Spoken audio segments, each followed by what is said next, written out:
All right, so Assalamu alaikum, everybody. Greetings from Hartford Seminary. I would like to welcome you all this afternoon. I hope everyone is well and taking care of themselves and their loved ones in this especially challenging time of COVID.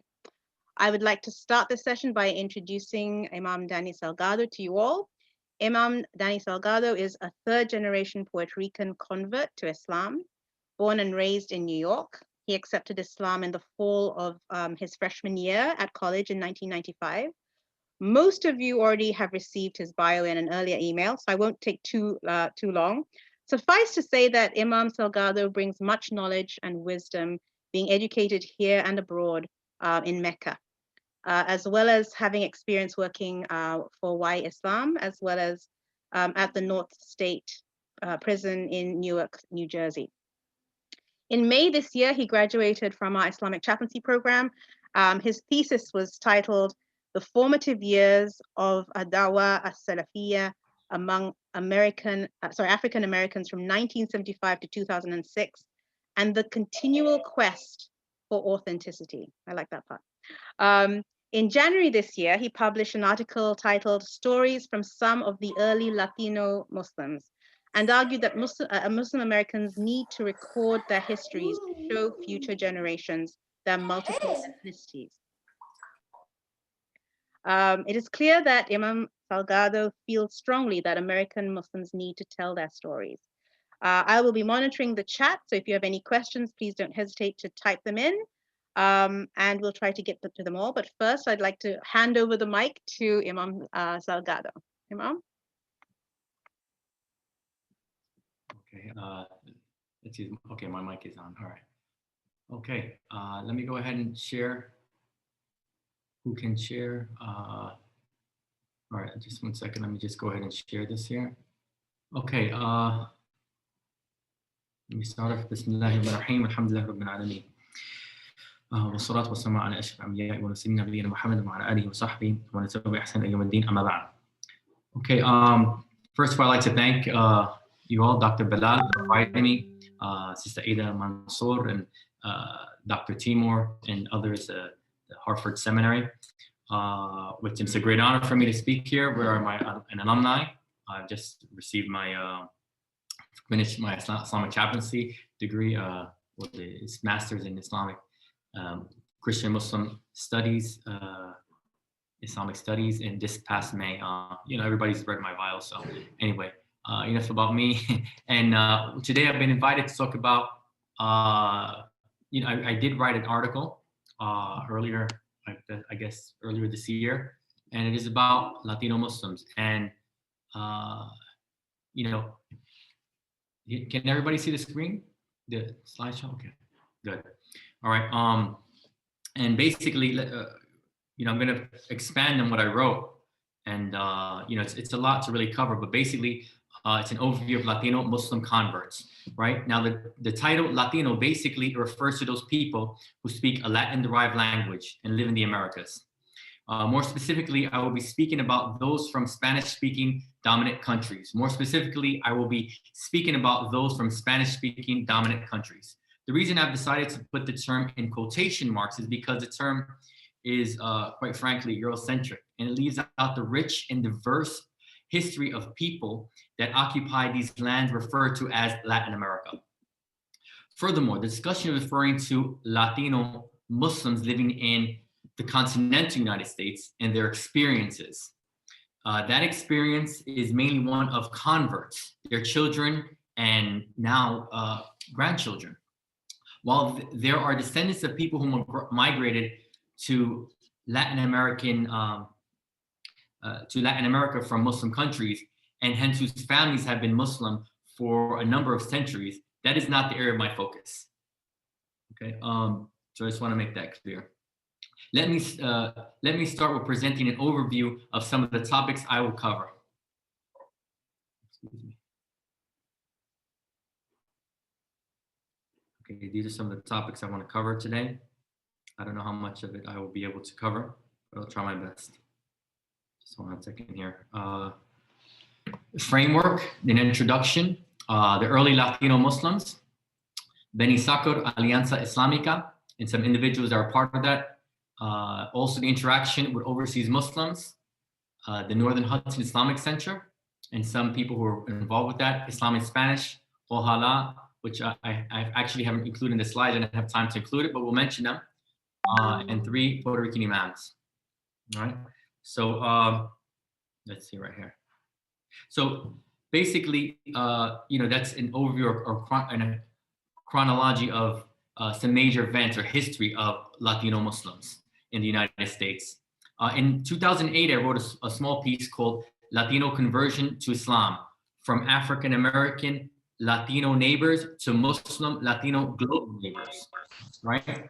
And basically, this is what I said there. I said, I started that. It was written online, and online journal, Latino journal, something like that. And it says, I will give a brief, and I stated, I will give a brief description of the history of Latino conversion. My analysis is based primarily on my own personal intimate knowledge and understanding of the history of Latino Muslims in New York. This understanding has broadened after coming in contact with the Latino Muslim community of Union City, New Jersey. I came in contact with the latter community in 2006. I've also come into contact with Latino Muslims in Puerto Rico in 1999 and 2006. Moreover, I have been in contact with Latino Muslims in the United States and throughout the world through the medium of the internet. However, it is after several visits to Union City that it became apparent to me that there are new factors leading Latinos to Islam. And this was written back in 2008. I've have more experience, and but I'm using the same analysis here, and I'm building upon it. And really, I broke it down to 5 key areas: Puerto Rican and Latino interaction, and the internet, Latinos living among immigrants, and 4 prisons and marriage. And really, today we're just going to focus on number 1. And number 3, and you could kind of merge number 2 and number 3. Another way you could look at it is pre-911 or post-911 is another way we could look at that, right? And so we begin here. So also I want to state that if we look at the first wave or phase of Latino converts, it was essentially through the interaction of Latino and African American Muslims. Similar to African Americans, Latino conversions began in the 20th century. By the way, the thesis that I wrote about, it was borrowed by other researchers, and I'm actually the first person to write about these different waves, and I was never given credit for being the first one to speak about these different waves. And one researcher named Bowman, he wrote an article in 2009, which our seminary Muslim World publication journal, he's published that and pretty much borrowed, you could say, my thesis there and didn't give me any credit. Nonetheless, so another similarity that both groups have had, Latinos and African Americans, is that there's a historical connection to Islam. African Americans having a connection to enslaved African Muslims, and Latin Americans as well sharing in that shared African Muslims having presence among them, because there was slavery in Latin America as well. So they were part of the slaves who were Muslim, even though they tried a lot to try to prevent that, because they knew that Muslims might try to resist or something to that effect. So there's also that one there. And also want to mention that in the early 1800s there were many uprisings of African Muslims in Brazil. Also, there's a reality of a connection to Muslims coming from Spain and Portugal. Remember, the same year that Columbus sailed under the flag of the United Nation States of Castile and Leon, which became known as Spain due to this the marriage of Queen Elizabeth, right, and Fernando. The last Muslim holdout in the Iberian Peninsula in Granada was defeated. The Muslim population was still present in the Iberian Peninsula. Unfortunately, despite peace agreements to allow the Muslims to continue to practice Islam, they were forcibly converted to Catholicism. However, some Muslims still remain to be faithful to Islam, and some of the early immigrants from Spain to the Americas may have been Muslims, escaping persecution and looking for freedom to practice Islam in the New World, right? So that's some historical background, but pretty much by the 20th century, there is no Islam in Latin America that I know. Maybe a few in Brazil, but that would have to be, I would have to research that further. Some of the first converts. At this point, there's a very little recorded history as to the very first Latino converts to Islam. And of course, like I said, I'm dealing with within the United States here. The first one here that I know of, one of the first converts to Islam is Imam Benjamin or Ibrahim Perez, who you see right there on the screen. Rahimahullah. May Allah have mercy on his soul. He's passed away several years ago. And he is one of the earliest converts to Islam that I know. He joined the Nation of Islam in 1957. He was a friend of Malcolm X, and they would meet each other when Malcolm was visiting California. And he's of native or Mexican and native ancestry. And he said, quote, "The only Latino at the meetings of dozens, then hundreds of African Americans." And he is quoted to have said, "Their food was delicious. They were friendly. I liked it there, and I stayed." So, I don't know at what point he actually left the Nation of Islam. It could have been in 1975 when Imam W.D. Muhammad became in control of the organization and shifted them and brought them more to an orthodox form of Islam. After the passing of his father, Elijah Muhammad. So I don't know if that was that year or before that time, but here's some pictures of him there. And he was a chaplain in the prison. That's him, a younger picture of him making Hajj there. And then we get to the next person here, Imam Yusuf Maisonet. And so pretty much the way I'm going to go about it is just talking about different individuals, different people, historical events. And so we have here Imam Yusuf Maisonet. So let's shift now to the East Coast, which I'm more familiar. Most of the early converts in New York were Puerto Rican. Most of them were living in Spanish Harlem or Brooklyn, also known as East Harlem or El Barrio. Right? Most Latinos living in the East Coast at this time were Puerto Ricans who were either born in New York or came to New York at a young age. Most of them were living in areas that were cohabited by African Americans, such as in Harlem, East Harlem, for example. You had living next to each other Latinos who were mainly Puerto Rican at that time and Americans. So in 1967, Imam Yusuf Maisonet accepted Islam at the hands of Jalaluddin Mansur Nuruddin from the African American poetry group known as the Last Poets. He was 16 at the time, and he said, quote, "One of the members, Jalal Mansur Nuruddin, started telling me about Islam. Then he wrote Surah Ikhlas, which is the 112th Surah of the Quran to me," end quote. He continues, and solely this surah or chapter from the Quran had an everlasting effect on me until this day. I went to a bookstore and bought a copy of the Noble Quran and took it home and started to read. The effect that the Quran had on me was very inspirational.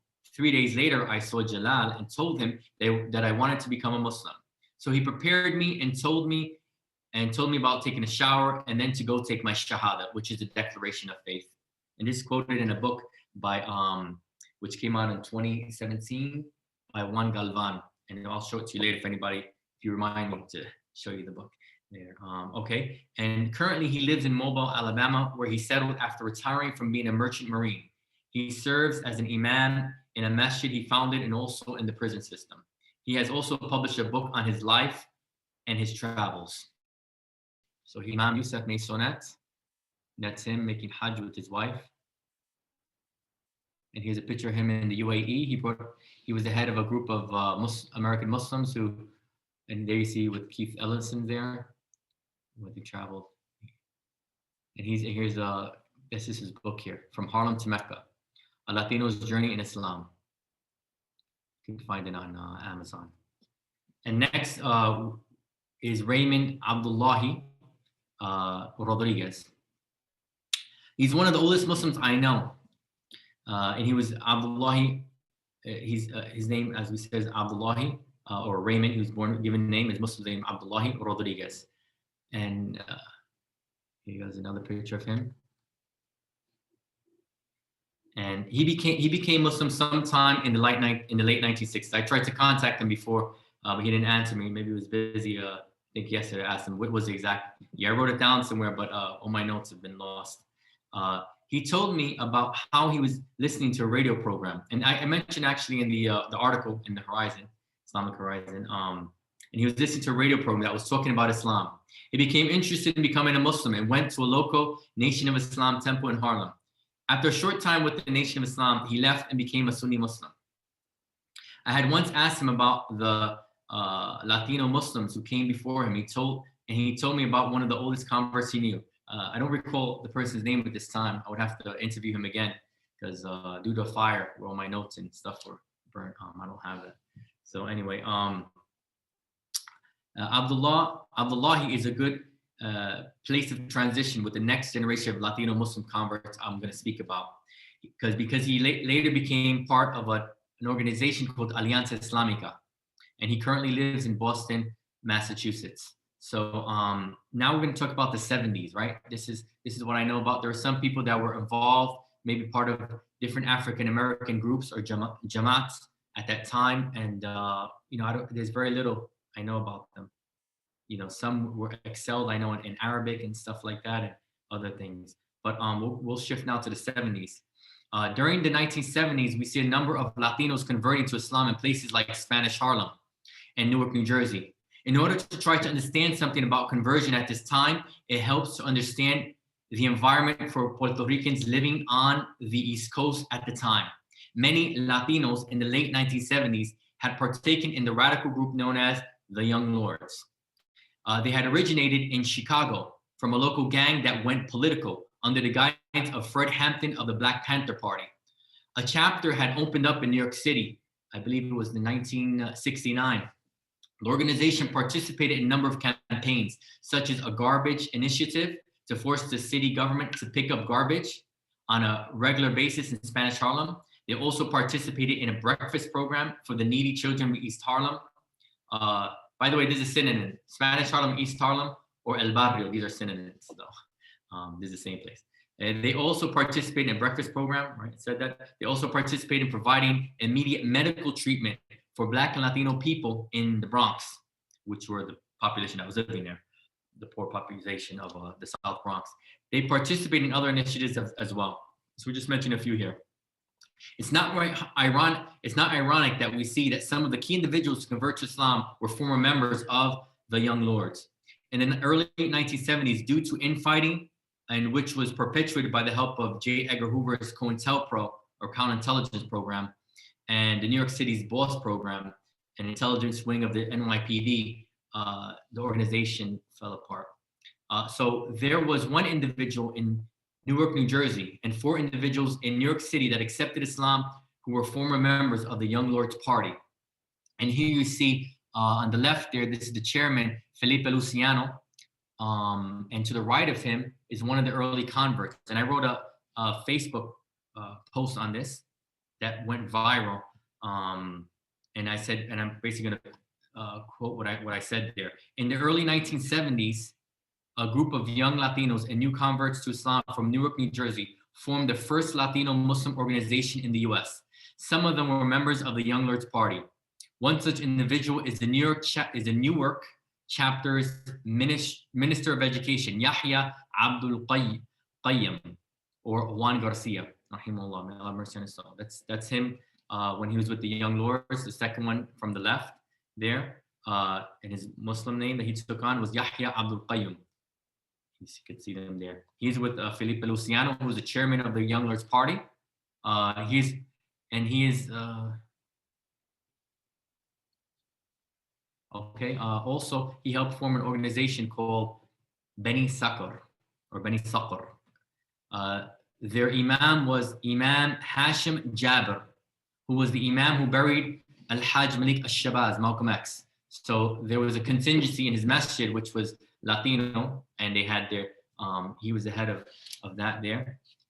And here's another, yeah, this is basically what I just said right here. It's you'll see various spellings of it, Beni Sakr with a K, or Beni Sakr with a QR. So anyway, this is and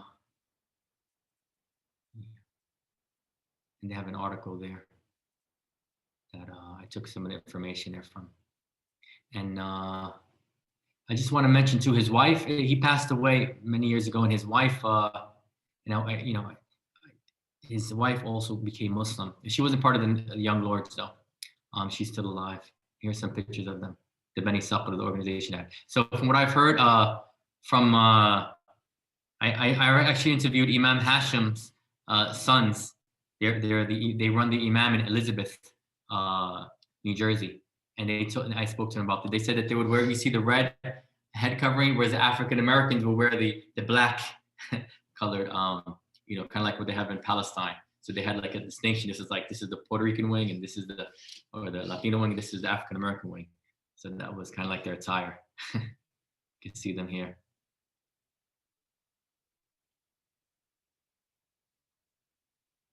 And that's him on the left there. Abdul Qayyum. And I've also interviewed his son, Omar Garcia. So before. And I believe that is Al-Hajj Yusuf Abdul Rahim Padilla Alvarez. I think he lives in Florida now. He became the Emir after some time. I think he passed away perhaps in the 70s or 80s. The one who was the head, Juan Garcia or Yahya Abdul Qayyum. And then he became the Amir, or the head of the Beni Sakr. And now we're going to move to New York, where we have another organization which started around the same time as Beni Sakr. The conversion of 4 individuals who were founders of Alianza Islamica. Once again, all of them were former members of the activist organization of the Young Lords. By the way, all of the 4 I'm about to mention, from my knowledge, were raised in Spanish Harlem and lived there at the time of their conversion. For what I know, all of them accepted Islam around the same time in 1973. The first one is Ibrahim Gonzalez. He passed away in 2003. He was a former Young Lord and later became a host of at least 2 radio shows at WBAI, the local Pacifica radio station, which is a progressive radio station in New York City. He was an accomplished musician who played the congas, a type of drum you find in the Caribbean. He performed at Woodstock in the 1990s. He was fundamental in the founding of Alianza Islamica. I recall listening to him on WBAI during my teenage years in the 1990s on a series he had talking about Latino Muslims, where he talked about the golden age of Islam in Spain and conversion for Latinos through contact with African American Muslims and diverse Muslim communities in Puerto Rico and other parts of Latin America. So, this was before I was Muslim. I would listen to him and hear him. And he passed away in 2003, as I said, may Allah have mercy on his soul. Here's some pictures of him. That's him at the radio. And this is Alianza Islamica marching at the Muslim Day Parade, an annual parade they have in New York City. And you can see Ibrahim there with a little drum there. And they had a banner there. It says Alianza Islamica El Barrio, New York, which is Spanish Harlem. Reclamando nuestra herencia islámica. And that was like a slogan they had, reclaiming our Islamic heritage. And that's another picture. All right, and then we get to the next individual here, Yahya Abdul Latif Figueroa.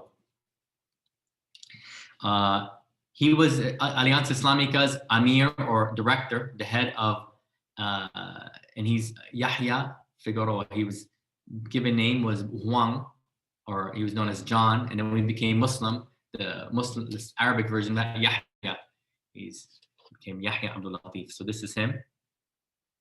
He retired a few years ago and left New York City and currently lives in Lancaster, Pennsylvania. So here are a few pictures of him. This is a speech he gave I think maybe a year or 2 ago. You can find this online at MIB, Masjid Islamic Brotherhood. By the way, many of them were part of an organization known as the Islamic Party, based in Washington, D.C.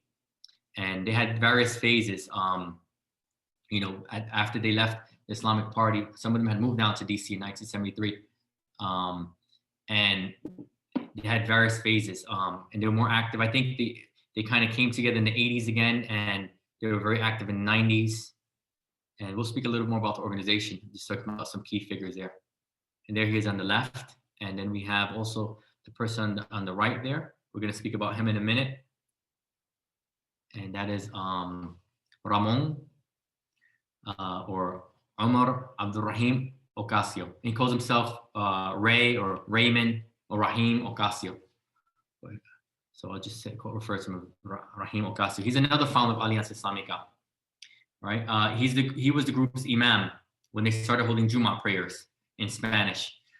When writing about the influence of Abdullahi Rodriguez on his conversion, and that's in Juan Galvan's book, which I referred to before, which talks about different conversion stories, right? He talks about the influence of Abdullahi Rodriguez, which we spoke about earlier.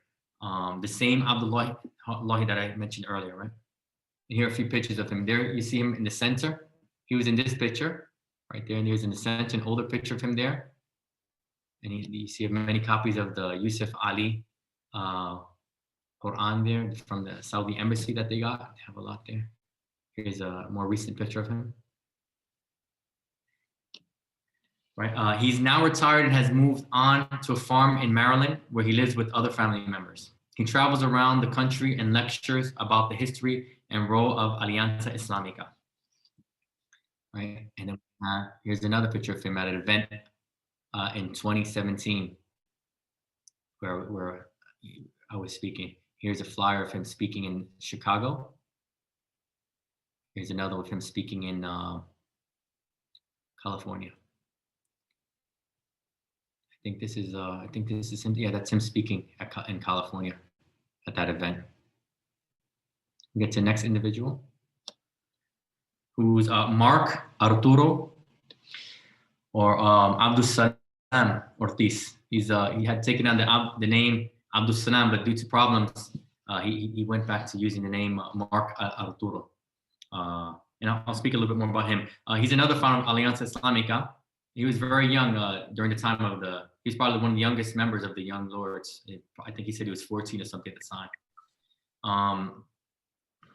And he's also known as the Latin from Manhattan. This is what he's known as. His father's from Puerto Rico and his mother was from Brazil. He grew up in East Harlem.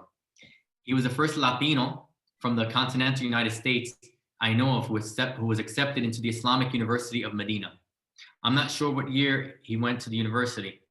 He didn't spend much time there. I think it was in the 80s. He would eventually move on to Riyadh, the capital of Saudi Arabia. This is where he lives until today.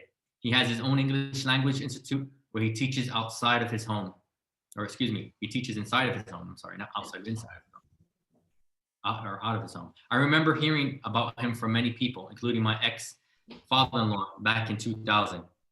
He said that he used to play basketball with him. I didn't meet him though until 2017. Here's some pictures of him. He was traveling to Brazil here. I think there's some English center there.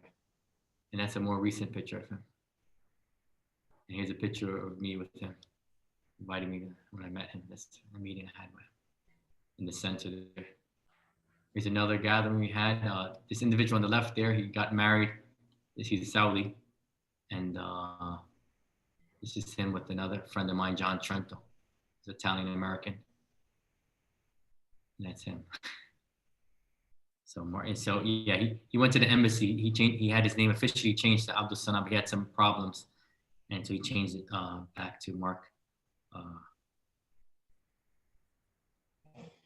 Mark Ortiz. And they had an issue here of this publication called Alianza Islamica.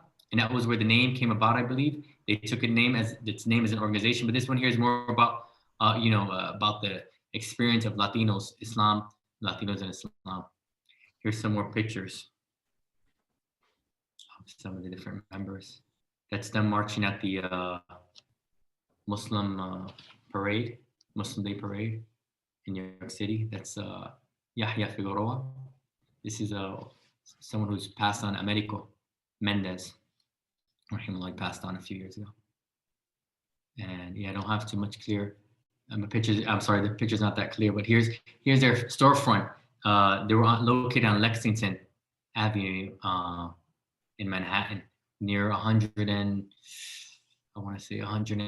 somewhere around there. I don't recall exactly the street, but you could see their banner there. And that's when they moved to the Bronx eventually. And that's a picture of the property there. Yeah, just some final comments about Alianza Islamica. Regarding the organization as a whole, it was an organization that attempted to live Islam as opposed to merely preaching it. They continue their activism through Islam and continue many of the programs that the Young Lords had done as well, were involved with. They instituted a program to help former drug addicts. They offered an English as a second language or ESL class to at the center. While they started out on Lexington Avenue in East Harlem or Spanish Harlem, they eventually purchased the property, the building that you see there in the South Bronx. Eventually, the organization dissolved, and the building was taken by the city. It was somewhere in maybe around 2006 or something like that. Today, I think there were some violations, and the city took the property. Today, Alianza Islamica serves as an inspiration and a model for other Latino Muslim organizations in the country. And here's some more pictures. At one point, they had a boutique there. They're actually on one side of the street, and they had moved across the street on Lexington Avenue in Manhattan. So you can see there, 4 Daughters Boutique. Some members there. Here's them marching after they had moved to the property in the Bronx. That's their banner there at the Muslim Day Parade, another Muslim Day Parade. This picture isn't that clear, but you could see some members there. Here's a class they have in there, gathering in the mosque, the Islamic center they had there. Here's, it's not that clear, this picture, but you can see their banner, and then they have like a banner saying La ilaha illallah Muhammad Rasulullah, which is actually the same flag of Andalusia, the southern part of Spain today, which is named after Al-Andalus, Andalusia. Their flag is the same as that, except with the La ilaha illallah Muhammad Rasulullah part, the green, the white, and the green. Here's, I think, a community gathering they're having there. We see some police officers there, lieutenant, doing some outreach there. Here's a gathering they had. It's not that clear, the picture. Here again is, you can see Rahim Ocasio, or Raymond Ocasio there, and I think that's Americo Mendez, I believe his name was. Here's a gathering they're having there, some sisters there. They would hold a table in front of, selling some oils, some scented oils and some incense there. And now we move on. Okay, so all that was talking more about the first phase of conversion to, and I talk about in the original piece that I wrote in 2008 about the 90s and the influence of hip hop, and some people coming out of that in the contact between Latinos and African Americans and the influence. And we're going to move on now to the which is, we could call the pre 9/11, now the post 9/11, or another phase here.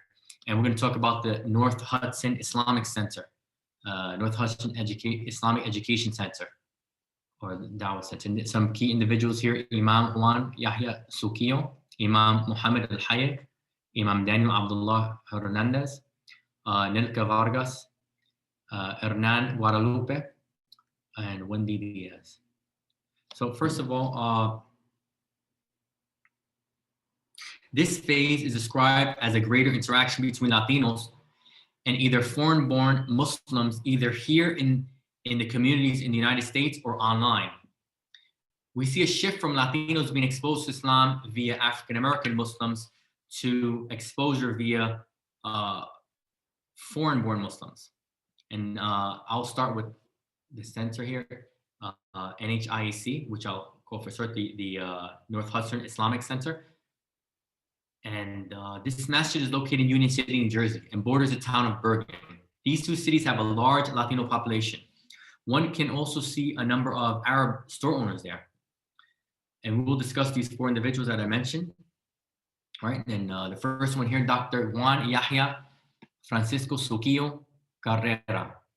He is the co-founder and director of the first Islamic Center of Ecuador and the Imam of Masjid As-Salam. He holds a doctorate degree in theology and religious sciences. He has been awarded, sorry, that was my mistake. I copied and pasted this from a website, as hero of for his services to the Ecuadorian nation, and has translated many books into the Spanish language. These have become very popular since 9/11 events, when non-Muslims became interested in learning about Islam. His books have become bestsellers since then. So, why are we talking about him? Some people might say, oh, you're not talking about really Latinos in Latin America, more about the US. Well, because he was involved with the North Hudson Islamic Center. Some more about him. He's listed in the 500 most influential Muslims in the world book, which is a book published by the Royal Islamic Strategic Studies Center and Georgetown University. He was also in the military, the Ecuadorian military, and he has the BS. So has extensive Islamic and secular education as well. And he became the first Ecuadorian reverted Muslim who formally studied Islamic religious studies at the Islamic University of Medina in the Kingdom of Saudi Arabia. And then he got a doctorate degree in theology and religious studies from the Universidad Autónoma in Quito, Ecuador. And that's him there.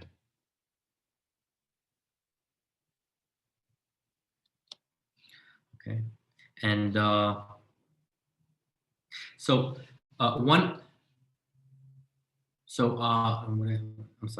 of the efforts which the masjid did was inviting to engage in da'wah to the Latino population right on a heavily populated road or street near the masjid. And that was just after 9/11, I believe. And Imam Sukiyo, Yahya Sukiyo, was part of that. He was instrumental in that. And many people became Muslim due to his efforts and the interaction there. And then we'll move on to Imam. I think he was there for a short time. I don't know how long I would have to ask individuals, but he wasn't there too long. But he did, his impact. There was a big impact on his efforts there. We have Imam Muhammad al-Hayek, one of those from the masjid who have been at the fore of this masjid's da'wah committee, and that's Muhammad Hayek. He's originally from Jordan, studied Islam there at the university level. He's an Islamic studies teacher at one of the local Islamic schools in northern New Jersey, and he's the masjid's da'wah and outreach imam.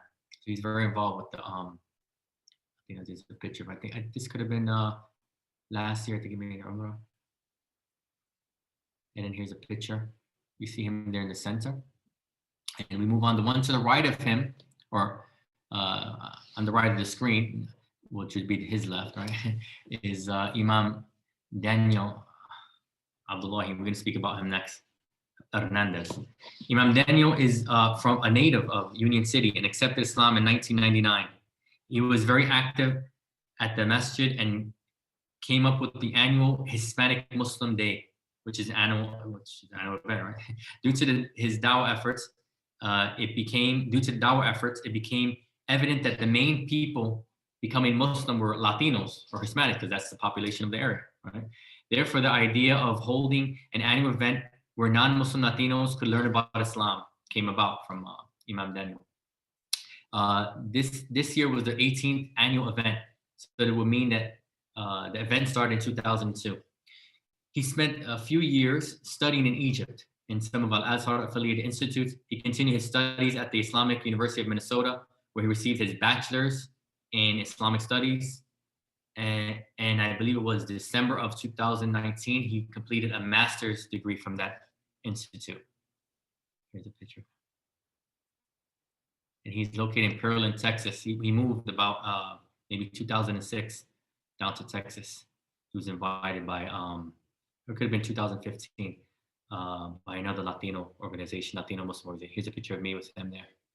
I think that was 2017. And that would have been the 15th annual event. And here's the most recent. They usually ask him to come and speak. This year was online.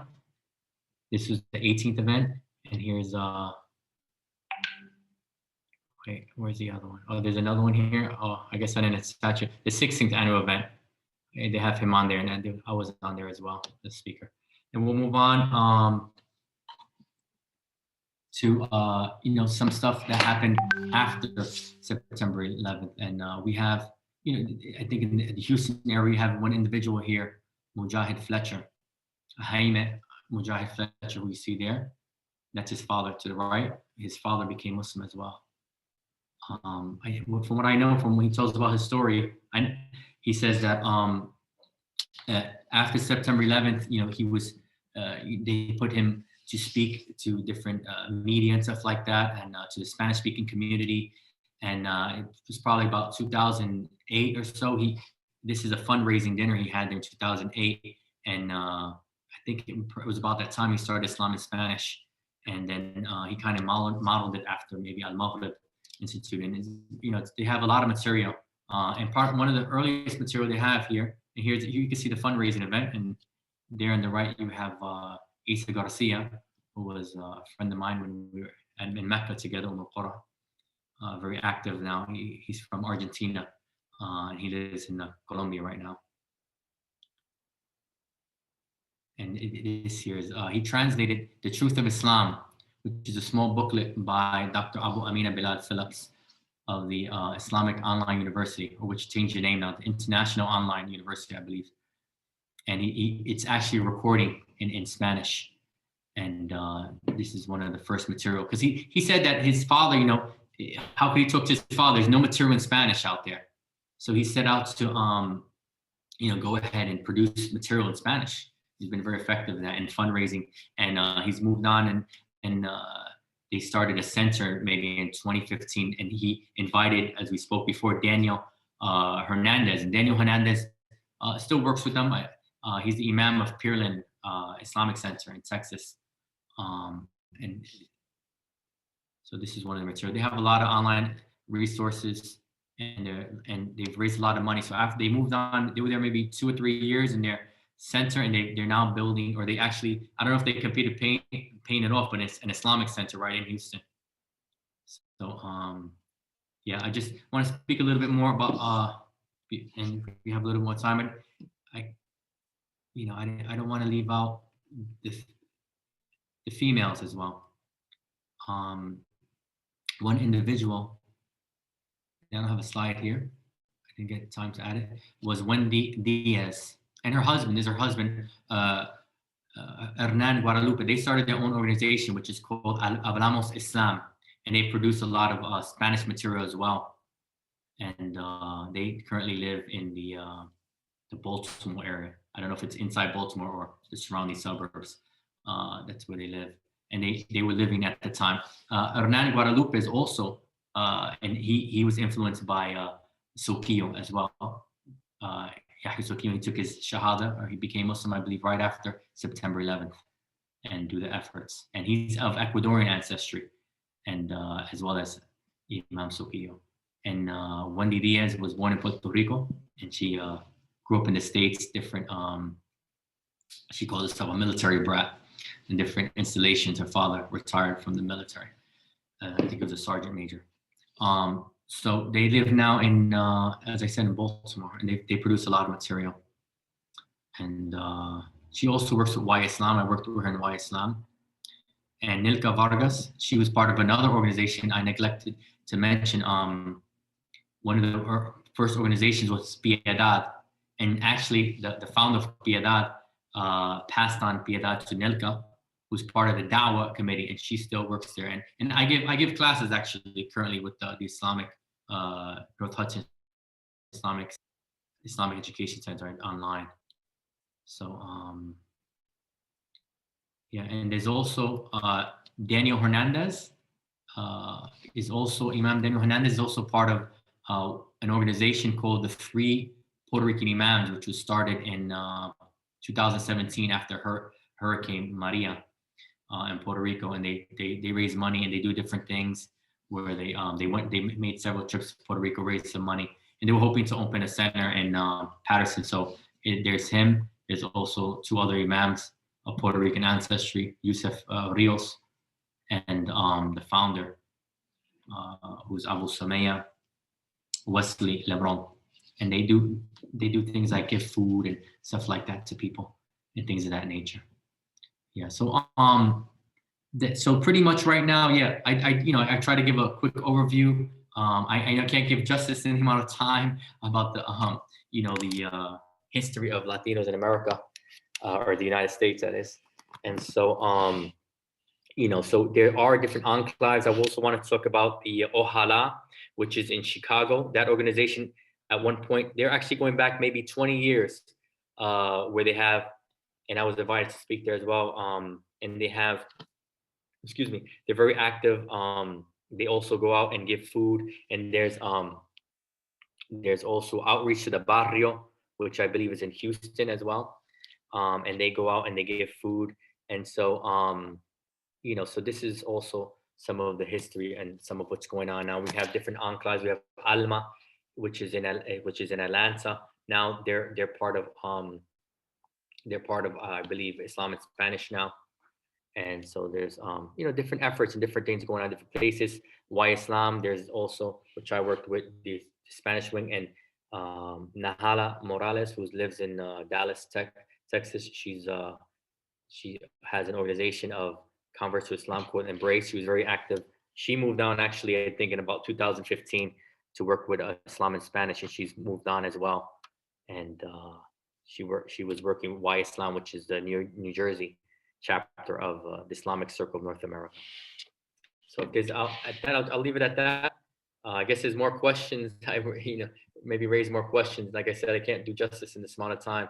We'll start off with maybe what's on the screen, and then I guess if anybody wants to ask now, there's there's like 80 slides I had there. So, and I thank you for showing up. We have Chaplain Rafael Lantigua. We studied together at what was in 2011. It's spirituality and Islam, right? So to be clear, questions will only be submitted. That's that. Okay, he's asking a question. Sultan Diego, salam to you as well. Wa alaikum salam. Welcome to the session. Thank you. Welcome, assalam, brother. Yes. Thank you. The last poet, somebody said about the last poets. Do you want me to read out the questions? Would that be easier? Okay. Okay, so I'm going to start from the bottom and I'm going to move up. Okay, so that my last one on my screen is from Suhaib. He says, can you give us a sense of what factors or teachings are leading to the increasing number of Latino converts to Islam? Also, what schools of thoughts have been most influential in the dawah? Okay, which factor? Like I wrote that piece in 2018. I was trying to, trying to figure out myself what's going on here. But we do see an influx, and really it's just about people learning about Islam and from different individuals. It's very different after September 11. You have the internet, and that was the second factor I wrote about my paper. So people, you have more information in the past. You have access to information. But I think, especially during that time, I remember I went to college in 1995, and the information about Islam, a lot of it was very good information, and then except around September 11th, you have a lot of people writing a lot of negative or false things about Islam. So, the internet, you can go both ways with the internet. You get very good stuff or you can get very bad stuff. But as far as schools of thought, there's many different schools of thought among, as far as, Sunni and Shia. You have you have more, I guess, more Sunni. You have some Shiite, because Latinos are very much into political movements, and there's some people very that has appealed to them. Sort of the like political stuff that a lot of the Shiites speak about. Besides that, there's very diverse. I would say you can't really say one pinpoint. The Salafi Dawah has been very influential as well, and many different things. We have different Sufi people involved with Sufi, like for example, Imam, or who was it? Ibrahim Gonzalez, who was a member of the Naqshbandi Tariqa, and so there's many. You can't really say one in particular. So you have many different. So Osama asks, what is the population of the Latino Muslims within the greater Muslim population in the States? And where are they as the heaviest areas of concentration? Where in the United States? Okay. I just want to go back to the last question. Also, I think it has to do with who you're in contact with. Pretty much, if everybody around you is like a Shia and that's what they are, or if they're Hanafi and then you might become like Hanafi or stuff like that. Like if it might more so if they're coming from the Indian subcontinent, or let's say Turkey. And then we have this thing, this unmosque thing. Nowadays, you have a lot of information online and people just, coming up with like a lot of stuff, hodgepodge of here and there and everywhere. I don't know. Anyway, so can you give us a sense of what factors are leading? We said, what's the population of Muslims within the? Yeah, well, the population I think is one of the largest growing Muslim populations in the United States. I don't know the exact numbers right now. I don't know the number at the current time. It could be about 6%, but it's one of the the convert and their children's population. You've got pretty much like white Americans, you've got Latino Americans, and you've got African Americans. So these three groups, the large, of course, being African American, but one of the most increasing populations are Latinos. Yeah, there's more resources than before, as I said, in Spanish, and yeah, and that's one thing I want to speak about as far as the Alianza Islamica. They were more talking. Many of them were giving their dawah and talking about Islam more in English. And of course, maybe older people, they were conversing in English, and we see now more material in Spanish, like Islamic Spanish. They focus a lot in Spanish and stuff like that. And then the heaviest areas of concentration, I think the heaviest areas of concentration are like in Houston, California, maybe the LA area, Chicago, places like Orlando, and places of pretty much where there's large Latino populations. So like I said, where you have other populations as well, maybe large Muslim populations, you'll see where they're living together, you'll see that where there's a place that's all Latino, maybe no interaction, we won't see that this type of interaction. New York City, New Jersey, where else? Philadelphia, and some of the places I'm aware of. Yeah, so those places for the most part. So Danny, you mentioned the people turning towards the language of Spanish. Is there a particular Spanish translation of the Quran that you most people who speak Spanish would go to? I have three behind me. Originally when I became Muslim in the 90s, there was Julio Cortes. He was an Arabist. He was actually Portuguese, and I don't think he was Muslim. That was what was available. But since then, there's been several translations. Another one which I was given, there's one behind me which Imam Muhammad Hayek gave me. I forgot who the author is, but one of the most popular ones right now is I mentioned him in passing. Let me see. It's Isa Garcia.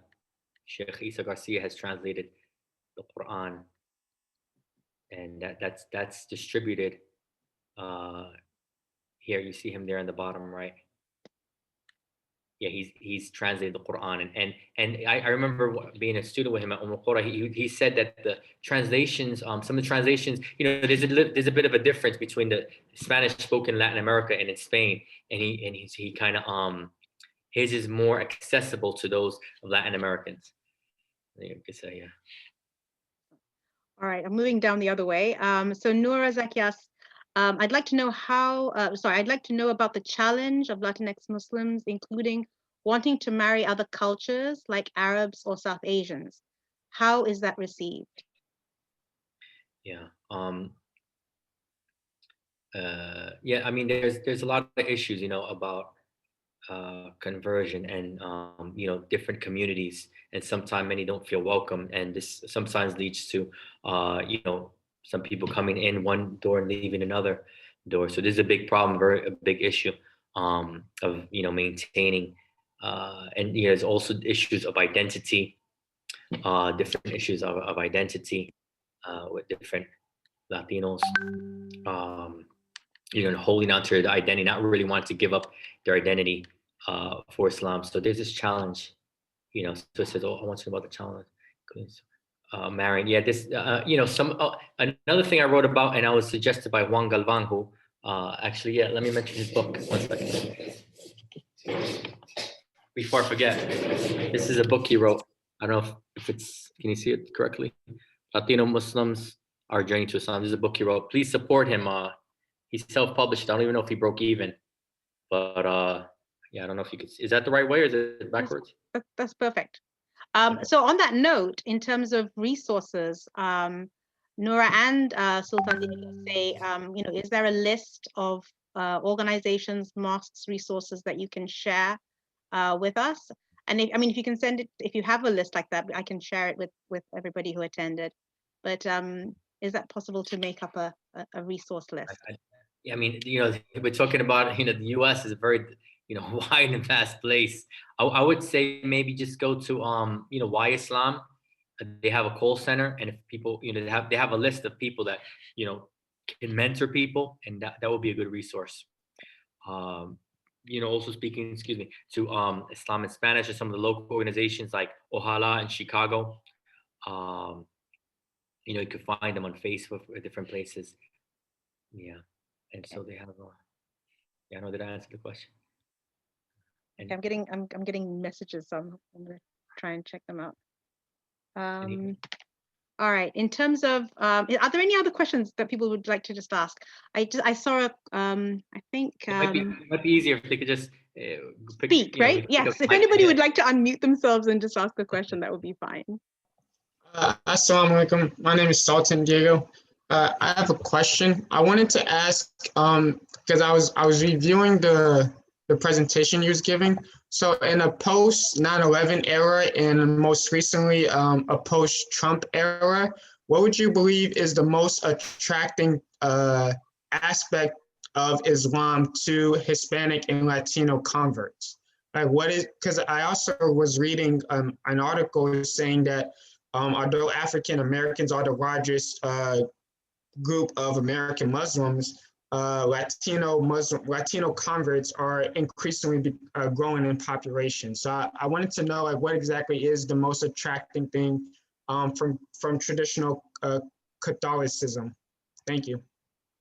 Yeah, I think one of the things is, being in the United States, Latin American countries are very heavily Catholic, and I guess over the past 100 years, that population has been decreasing. Some people may be becoming atheists, but not that much, but some more so, people becoming Protestant in different forms of Protestantism, Pentecostal and things like that. So I think in the United States, many people, when they come here from Latin America, they see more options. And I think there was a sister, she did some studies about this, Samantha Sanchez, she says, her name, and she talked about how most of the converts to Islam from Latinos are females, and many of them not coming direct from Catholicism, but coming from even different Protestant backgrounds. Because I guess when people, it's easier when somebody comes from maybe Catholicism to something else than to become Muslim. You see what I'm saying? Then maybe directly Catholicism, but you have that as well. But and also I don't know, the dynamics going on right now, there's many different social dynamics in the past, like you said, in the Trump era, Muslims may feel, or Latinos may feel more, I would say identify more with, sort of being an outcast, under the Trump era. Okay, he's against those people and he's against my people, so in a sense, so may feel more this, okay, well, why does he not like the Muslim? I know he doesn't like us, because we're Latino or Mexican or whatever. Why doesn't he like why does he? So this might open up more of a conversation with the Muslims. So this might be these are just theories that they would have to be tested and research and stuff like that.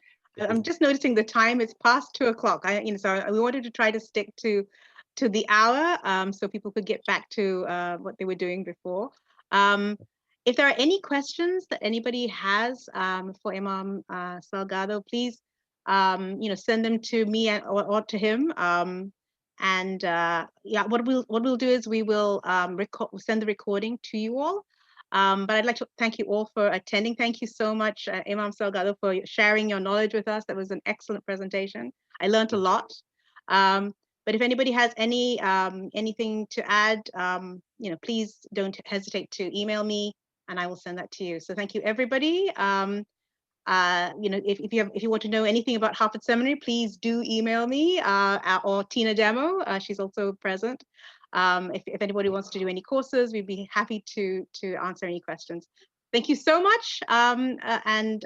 Inshallah, if you have any other ideas for further sessions, we would love to entertain them. So please let me know. Assalamu alaikum, everybody, and be well. Thank you so much, Danny. Assalamu alaikum. Thank you. And Dr. Timur, thank you. I don't know if he's still here. He just left. So it's gone. Yeah, I just wanted to say salam alaikum wa rahmatullah. It's been a while since we last spoke. Yeah, indeed, it's been a while. How's everything? Alhamdulillah, everything's good. It's good to see you though, mashallah. Yep. Mashallah.